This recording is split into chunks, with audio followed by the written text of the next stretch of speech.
Olá a todos, sejam bem-vindos a mais um episódio da Criminalmente e hoje vamos falar de mais um tema que é bastante grave e bastante importante de discutir: bullying. Ora, muito bem. O que é o bullying ao certo? Se formos a desconstruir e a simplificar, podemos condicionar o bullying a todos os comportamentos violentos, sejam eles físicos ou verbais, que se verificam em contexto escolar.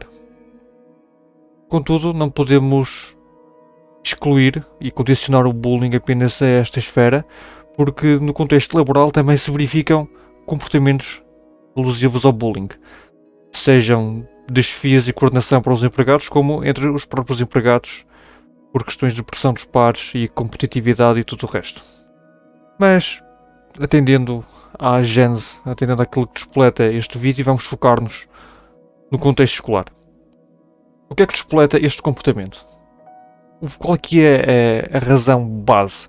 Ora bem, por norma, é apenas uma procura por superioridade da parte do agressor ao grupo de agressores, em que eles escolhem alguém que possa ser simplesmente mais fraco do ponto de vista físico ou diferente, seja pela cor da pele, seja pelas crenças, seja pela orientação sexual. Existe essa discriminação e vitimização em prol da recompensa, que é o agressor poder se sentir superior.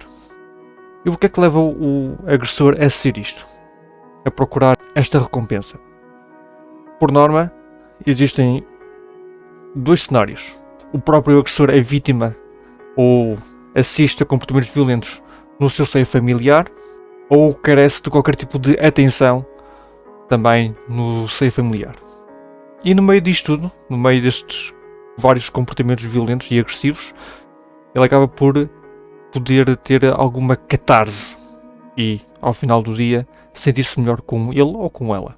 Relativamente àquilo que é feito para combater o bullying, e se formos fazendo algum tipo de comparação ao que tem vindo a desenrolar ao longo dos anos, perde por ser muito pouco. Temos ocasionalmente campanhas de sensibilização em que os psicólogos das escolas, juntamente com a equipa da GNR, da Escola Segura, se mobilizam para fazer alguma campanha de sensibilização sobre o quão nefasto e quão desagradável é fazer bullying, mas para além disto, a nível de acompanhamento a longo prazo, de reconhecer e identificar vítimas de agressores e dar o devido acompanhamento, muito pouco é feito nesse sentido. Desta feita, para conseguirmos ter algum tipo de resultado mais benéfico, mais positivo, o paradigma tem que mudar um bocado. E não é só focar-nos na vítima e no agressor a título individual, temos que ir mais além. No caso do agressor, temos que decididamente ir a casa também, ver o que é que se passa, ver como é que os pais estão a reagir e procurar estabelecer associações. Porque uma coisa que, atendendo aos dias de hoje, parece que existe uma grande crença de que a educação é algo que também compete aos professores, quando na verdade a educação tem que vir de casa e tem que haver esse empenho de dedicação, esse papel ativo por parte dos pais. Os professores estão lá para dar a matéria e formar e capacitar os alunos nas várias áreas e nas várias vertentes. Os professores já fazem muito, e a nível de reconhecimento têm cada vez menos, por isso não há necessidade de o sobrecarregar ainda mais com mais competências, principalmente quando outras pessoas as deviam ter como sua máxima responsabilidade. Outra coisa que se pode começar a pensar fazer é moldar os horários, porque se nós formos a ver, com o passar dos anos, os tempos dos intervalos são cada vez mais curtos e existe uma maior carga horária. O que é que nós ganhamos com isto? Muito pouco, diga-se já de passagem. Porque estamos a sobrecarregar os alunos com disciplinas, com matéria, e não lhes estamos a dar tempo para interagirem, para brincarem, para se conhecerem uns aos outros e conhecerem-se eles próprios. Um principal foco, e é aqui que entram as disciplinas, como por exemplo de cidadania e oferta complementar. Outras que têm uma boa flexibilidade e alguma margem para trabalhar alguns tópicos mais interessantes. Passa por incluir no próprio programa escolar toda uma série de disciplinas que abordem essencialmente inteligência emocional, gestão de emoções, trabalhar valores, trabalhar a empatia, reconhecer sinais de perigo no que toca a doenças mentais e toda uma série de questões relacionadas com o comportamento e como intervir nesse sentido. Ou seja, de forma resumida, dar toda uma série de capacitação em torno da emoção, da razão e da junção das duas vertentes. E para além disto, todos os membros da comunidade escolar devem ser formados para reconhecer comportamentos de risco. Diretores, professores, assistentes operacionais e todos os restantes envolventes, como por exemplo psicólogos e quem sabe um dia criminólogos, devem estar todos capacitados com formações regulares para reconhecerem esses mesmos comportamentos e intervir de imediato. E no meio disto tudo, e acaba por ser o cerne da questão, o ponto-chave de todo este comportamento de risco, este comportamento delinquente, que acaba por ser o bullying e que pode trazer consequências bastante nefastas, principalmente para as vítimas. Não se esqueçam que vivemos num mundo digital e há muita coisa que acontece nas redes sociais e em que, na maior parte dos casos, os jovens que, para além do facto de terem contas ilegais, porque é necessário ser maior de idade para criar uma conta de Facebook, por exemplo, e eles acabam por alterar a data de nascimento para conseguirem esse processo, estas contas não são supervisionadas por adultos. E há muita coisa que passa, há muita coisa que é dita, e é mesmo por causa desta falta de consciencialização no que a inteligência emocional diz respeito, à preocupação com o bem-estar do outro, que muitas coisas podem acontecer, como quadros de depressão, de ansiedade e alguns elementos mais graves, como por exemplo homicídios e suicídios.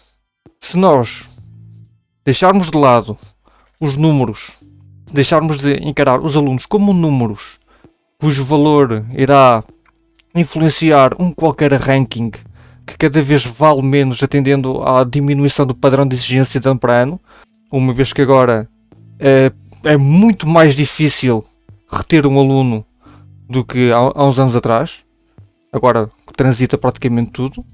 Se deixarmos de encarar os alunos como números e os passarmos a encarar como pessoas e tratá-los como tal, capacitá-los com as bagagens emocionais necessárias para lidarem com a crítica, para reconhecerem problemas e comportamentos de risco neles próprios e nos outros, então se calhar já começamos a traçar o caminho correto para efetivamente diminuir casos de bullying.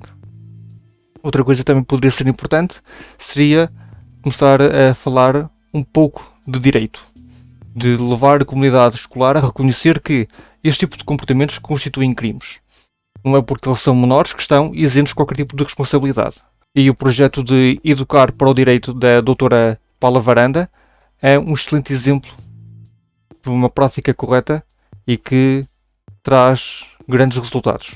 E, por último, e isto direcionado nomeadamente às vítimas de bullying, tanto em contexto escolar, tanto no seio familiar, deve haver alguém com quem a vítima possa falar, possa desabafar, e como tal devem estar reunidas as condições necessárias, deve estar reunida a transparência necessária para garantir que a vítima pode confiar nessas pessoas. Se não pode confiar em ninguém em casa, tem que haver alguém na escola, nem que seja o psicólogo ou o criminólogo que esteja a assumir funções. E tem que ficar claro que aquelas pessoas estão ali para ajudar, não para julgar. Se no final do dia conseguirmos alinhar todos estes pontos, então sim, estamos, ou melhor, estaremos no caminho correto para formar os homens e mulheres de amanhã que não serão profissionais frustrados, que não conseguem lidar com a crítica, que que estão mais propensos a crises de depressão e de ansiedade, mas sim seres mais humanos, mais empáticos, com um espírito crítico e com uma vontade gritante de ajudar os outros e fazer diferença pelo melhor.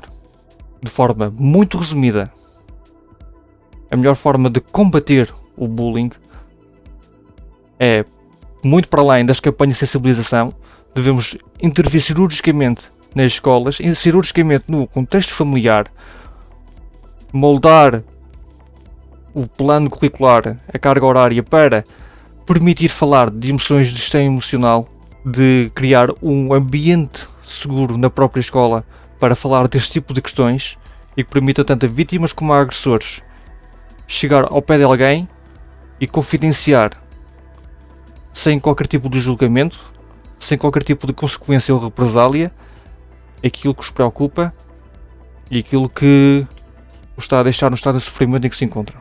Se conseguirmos isto, se conseguirmos fazer estes pequenos passos, então sim, podemos dizer que somos verdadeiramente seres sociais e que estamos no caminho correto para uma sociedade mais justa, mais empática e acima de tudo mais humana. Deixem nos comentários as vossas opiniões. Vou deixar algumas informações relativamente a linhas de apoio e ao programa do Educar para o Direito, da doutora Paula Varanda, e vemo-nos em breve no próximo vídeo.